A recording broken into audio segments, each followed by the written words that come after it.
एक छोटा एकांत रेलवे स्टेशन था जो घने जंगलों के बीच छिपा हुआ था। भूल भुलैया स्टेशन के नाम से जाना जाने वाला यह स्टेशन अब उपयोग में नहीं था, लेकिन इसकी विशाल पुरानी घड़ी अभी भी स्टेशन के ऊंचे टावर पर लगी हुई थी। स्थानीय किंवदंतियों के अनुसार एक बार एक घड़ीसाज रहता था जिसने स्टेशन की घड़ी बनाई थी। वह अपनी कला के प्रति इतना समर्पित था कि उसने अपनी आत्मा को घड़ी में डाल दी। कहा जाता है कि जब भी घड़ी रात के 12 बजे बजती है तो घड़ीसाज की आत्मा जाग जाती है और जो कोई भी उस समय स्टेशन पर होता है वह हमेशा के लिए खो जाता है। एक रात 3 दोस्त आदित्य, नेहा और करण एक सड़क यात्रा पर थे। उनका वाहन खराब हो गया और उन्हें रात बिताने के लिए मजबूर होना पड़ा। उन्होंने देखा कि पास ही एक पुराना स्टेशन है। आदित्य ने कहा, चलो वहां चलते हैं, कम से कम हमें बारिश से बचने के लिए एक सूखी जगह तो मिल जाएगी।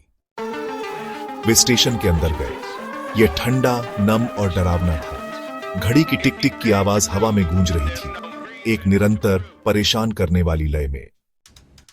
जैसे ही घड़ी की सुइयां 12 बजे के करीब पहुंची, वे सभी अजीब तरह से बेचैन महसूस करने लगे।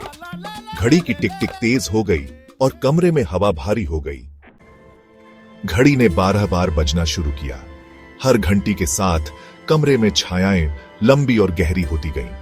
अचानक एक ठंडी हवा चली और घड़ी साज की धुंधली आकृति घड़ी के नीचे दिखाई दी। उसकी आंखें चमक रही थीं और उसकी आवाज एक ठंडी फुसफुसाहट में थी। क्लॉक मेकर, तुम यहां क्यों आए हो? वे तीनों भागने लगे, लेकिन स्टेशन के दरवाजे बंद हो गए थे।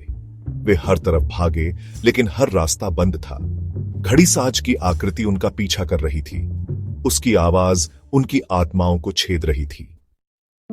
अगली सुबह जब स्थानीय लोग स्टेशन पर पहुंचे तो उन्हें कोई नहीं मिला। केवल घड़ी की टिक टिक की आवाज थी जो रात के रहस्य का शोक मना रही थी, और घड़ी साज की आत्मा फिर से अपनी घड़ी में कैद अगले शिकार का इंतजार कर रही थी।